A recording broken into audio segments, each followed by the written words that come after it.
नैबे गोथार बुब्लियाव आंनि 29 नं पश्चिम क'क्राझार समस्तिनि सिङाव थानाय नेपालपारा 2 नम्बर बे गामिनि अंगनबाड़ी सेन्टाराव जिहेतु मोनसे न' गैयामोन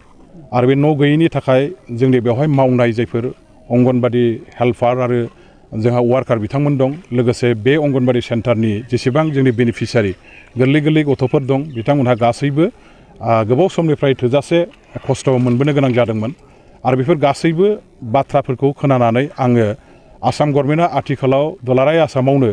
अंगनबाड़ी मडेल सेन्टार बानायनायनि जेखिनि माखासे स्किम लादों बे स्किमनि गेजेरावनो जोंनि एमएलएफोरनो जेखिनि माखासे खाबुखौ होदों गाव समस्तियाव बबे अंगनबाड़ी सेन्टाराव न' गैया बेफोरखौ सायख'नानै न' लुफुंनायनि थाखाय बिनिनो गेजेराव आं दिनैहाय नेपालपारा 2 नम्बर अंगनबाड़ी सेन्टारखौबो सायख'नानै बेयाव लुनो थाखाय मोनसे सेंसनखौ आसाम गभर्नमेन्टनिफ्राय लाबोनाय जाबाय आरो बेनिनो दिनै बे न'खौ लुफुंनायनिनो मोनसे गिबि आगान हिसाबै बेवहाय अन्थाइ खाम्फा गायसननाय आरो न'नि जे लुनायनि थाखाय जे खुन्थिया गायसननाय बेखौ ओनसोलनि आइ आफा रायजो राजा आरो आंनि बिपिएफनि मावथि दैदेनगिरि बे ओनसोलनि गासैखौबो लाफानानै लोगोसे जोंहा CDPOबो दं दतमानि ICDS प्रजेक्टनि आरो सुपारभाइजार बिथांमोनबो दं गासैबोनि खौसे मददजों दिनै जोङो बे अन्थाइ खाम्फा गायसननाय न'नि खुन्थिया गायसननाय हाबाफारिखौ मोजाङै मोजां जोङो मावफुंनो हानाय जाबाय आं सानो गोबाव समनि जे मोनसे न' गैयैनि थाखाय बिथांमोना सातजाल्लायाव गोग्लैयोमोन बियो नैबे न'आ लुखांनायनि उनाव मोनसे साबना हामना महरनि जिहेतु न' ओंखारहैगोन आरो बेवहायनो जोंनि बे ओनसोलनि गोरलै जोंनि गथ'फोर आरो बेजों लोगोसे बेवहाय जायफोर अंगनबाड़ी वार्कार आरो हेल्पार हिसाबै खामानि मावदों बेवहाय गासैबो बे जाल्ला आंखालनिफ्राय बिथांमोनहा बारग'नो हासिगोन आरो बेवहायनो जोंनि बे ओनसोलनि गोरलै गथ'फोरनि गाहाम देहा लाखिनायनि थाखाय आसाम गभर्नमेन्ट भारत गभर्नमेन्टआ जे माखासे बिथोन होनानै अंगनबाड़ी वार्कार हेल्पारफोरनि दारैहाय खामानि मावहोनाय जायो नोजोर होनाय जायो बिबान होनाय जायो बेफोर गासैबो नैबे न'निफ्राय इयुनाव बिथांमोनहा मोजाङै मोजां मावलांनो हासिगोन आं बेखिनिखौ आसा खालामबाय आसा खालामो आरो बेबायदि गोबांथार माखासे आंनि समस्तियावहाय अंगनबाड़ी सेन्टार हिसाबै सेंसन जानानै दंबावो कनस्ट्राक्सन कमिटि बानायनानै गार्जेन मिनिस्टारनि एप्रुभालनि थाखाय बेखौ अलरेडि साबमिट खालामनाय जाबाय बिथांनिफ्राय जेब्ला एप्रुभाला ओंखारबोगोन होमबानो बै माखासे गोबांथार आरोबाव गायसननो गोनां जे दंबावो न' लुनायनि थाखाय बेखौबो फारियै मावलांबाय थानाय जागोन आङो आसाम गभर्नमेन्टखौ धन्यबाद होबाय जे अंगनबाड़ी सेन्टारा आथिखालाव गोबां माखासे बिथांमोनहा बिबान लानानै खामानि मावनो गोनां जायो जोंनि गोरलै गथ'फोरखौ गोग्गो देहा लाखिनायनि फारसे न'खर थांनानैबो बिथांमोनहा जिहेतु नोजोर होनो गोनां जायो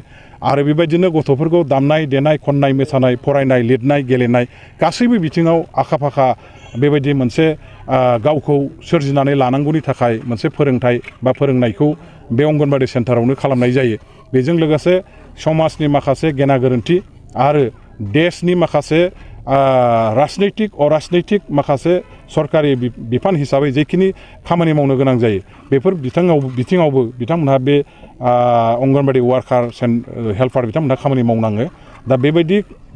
गोब्राब माने माखासे खामानि आरो गोबां माखासे बिबान लानानै खामानि मावनांनाय नैबे सेन्टारफोरनि न'फ्रा बेखायनो खामानि मावनो मावखुलि हिसाबै बाहायनो हानाय बायदि मोजां जानाया दरखार दं आरो बेखौ बुजिनानै जोंनि आसाम गभर्नमेन्टआ जे दा हाबाफारि लाबाय अंगनबाड़ी मडेल सेन्टार लुनायनि बेखौ लानायनि थाखाय आसाम गभर्नमेन्टखौ आं धन्यबाद होबाय बिपिएफ दोलोआ फैगौ लकसभानि बिसायख'थियाव गोबांथार बहर लानानै देरहागोन बेवहाय खुनु आरो सन्देह गैया बिटिसि ओनसोलनि मोनफ्रोमबो जाति जनगोष्ठीनि आइ आफा रायजो राजाफ्रा भटार रायजो राजाफ्रा आथिखालाव बिपिएफ हान्जाखौ माने फोथायनानै बिपिएफ हान्जाजों खामानि मावफिननो होननानै जायफ्रा मोनसे समाव बिपिएफ हान्जाखौ नागारदोंमोन बा बिपिएफ हान्जाखौ फोथायनो गोब्राब मोनदोंमोन गुबुन हान्जाफ्राव दंमोन बिसोरबो दिनै सामफ्रामबो हाजार दोलै नोगोरै बिपिएफ हान्जायाव जइन जाफैदों आरो बेनि गेजेरजों जों दिनै स्पष्ट भाबै बुंनो हायो जे बिपिएफआ बिटिसि ओनसोलनि मोनसे गोहोगोरा राजनितिक दल हिसाबै दा जोंनि गेजेराव दङ बे हिसाबै आथिखालनि जोंनि बिपिएफ दलनि फारसे रायजोफोरनि गोख्रों फोथायनाय आरो बेवहाय बाहागो लानायनि गेजेरजों फैगौ बिसायख'थियाव जोंनि जेसेबांखिनि देरहानांगौनि थाखाय जोंहा भट मोनगोन बेनि बांसिन भटखौ जों मोननानै बिसायख'थियाव जों देरहानो हागोन आथिखालाव जे जोंनि गेजेराव बिटिसिआव इउपिपिएलनि दैदेननायाव मोनसे बिथांमोननि जथाय सरकार दं बे सरकारा 3 बोसोर खावसे बाग्लायलांनायनि उनावबो रायजो राजाफोरनो गावसोर खोथा होबोनायफोरखौ मोनसेबो बिथांमोनहा मावफुंनो लाखिनो हायैयाव रायजो राजाफ्रा बिथांमोनखौ फोथायखेबस' माने मोनसे हानजा हिसाबै दिनैहाय बयबो बुंनो लाबाय आरो बे हानजाया अर्थात बे सरकारा दिनैसिम रायजो राजाफोरनो जेबो खामानि मावनो हानायनि भबिष्यतबो गैला आरो बे सरकारा रायजो राजाफोरनि जौगाखांनायनि थाखाय जेखिनि माखासे रां भारत सरकार आसाम सरकारनिफ्राय लाबोनांगौमोन बेफोरखौबो मावनो हायैयाव लाबोनो हायैयाव ओनसोलाव दिनै जौगाखांनाया गोग्लैसोनानै थाबाय आरो बेबायदि सरकारजों इयुनावबो जोङो खुनु डेभेलपमेन्टनि खामानि मावनो हानाय नङा बेबायदि दैदेनगिरि हानजानि दारैहाय बिटिसि ओनसोला जौगाखांनो हानाय नङा रायजो राजाफ्रा दिनै दिनाव जौगाखांनायखौ लुबैदों रायजोफोरनि गांनाय उखैनाय गासैखौबो आबुं जानायखौ लुबैदों बेफोर गासैखौबो फेलें जानायनि थाखाय सुफुंना होनो हायैनि थाखाय बिटिसि सरकार आरो इउपिपिएलखौ रायजो राजाफ्रा दिनै मुगैनाय फैबाय नेवसिनाय फैबाय आरो बेखायनो फैगौ बिसायख'थियाव गावसोरनि रागा जोंनाय खुद्रिनाय आरो फोथायखेबस' खालामनायनि गावसोरनि जबानखौ लाखिनो हायैनि बिथांमोनहा जे रायजोफोरखौ थगायबाय बिनि फिन साजाखौ होनो थाखाय फैगौ बिसायख'थियाव रायजो राजाफ्रा बिपिएफ दलनो लकसभायाव इलेक्सनखौ जेला फैगोन होमबा जोंनो माने प्रसुर भाबै भटखौ होनानै देरहाहोगोन गतिके जोंनि देरहानायनि लामाया स्पष्ट जों जेरैखिया देरहागोन जाया दिनैहाय नाटक खालामनो होननानै बिपिएफ हान्जायाव जइन जायाखै जायफोर रायजो राजाफ्रा दिनैहाय जइन जाफैदों बे गासैबो इउपिपिएलनिनो साफा साफा सोद्रोमा इउपिपिएलनिनो साफा साफा मावथि दैदेनगिरिफोर आरो बिथांमोनहा इउपिपिएलखौ गिलु फालु बिसास खालामनानै फोथायनानै बिथांमोननि दैदेनगिरिफोरनि माखासे बुंनाय बोसोन आरो जबानखौ बिसास खालामनानै दिनैहाय बे इउपिपिएल हान्जायाव थानानै खामानि मावबोदोंमोन खिन्थु मोनसेबो खामानिखौ मोनसेबो बोसोन मोनसेबो गावसोरनि जबानखौ मावफुंनो हायैनि थाखाय बिपिएफनि फारसे दिनैहाय इउपिपिएलखौ नागारनानै दले बले बिथांमोनहा जइन जाफैदों दिनै जेबो राहा गैया बिसोरो इउपिपिएल हान्जानि रायजो राजाफ्रा दिनैहाय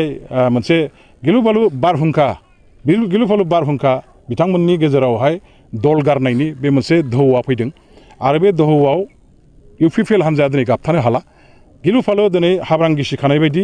बे इउपिपिएल हान्जानि रायजो राजाफ्रा गिसिखानानै बिपिएफ दलावहाय जइन जाफैदों आरो बेफोरखौ नुनानै बिथांमोननि गेजेराव मोनसे गोसो बायनाय फैदों गोसोआव मोनसे लोरबांथिया फैदों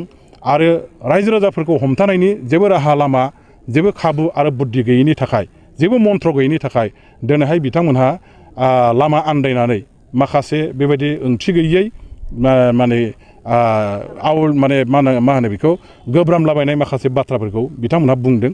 बेवहाय बिथांमोन बुंनाय बायदि बिपिएफ हान्जाया एथ' गोरलै हान्जा नङा एथ' इमेच्युर हान्जा नङा जों मोनसे मेच्युर पलिटिकेल पार्टिनि साफा साफा दैदेनगिरि मावथि गतिके रायजो राजाफोरनि मेगनाव हाद्रि सारनानै आनलेट माने खालामनानै बेबायदि जयनिं सेरेमनिनि नाटकखौ जों खालामा आरो खालामनायनि खोथा गैया इयुनावबो जों खालामा बेबायदि जयनिं सेरेमनिखौ हयथ' गावस्रा खालामनायनि मोनसे टारगेट दङ प्लेनिं दङ माने बे हिसाबै दिनै बिथांमोनहा बेखौ माने मोनसे बांसावनायनि हाबाफारि हिसाबै बुंदों।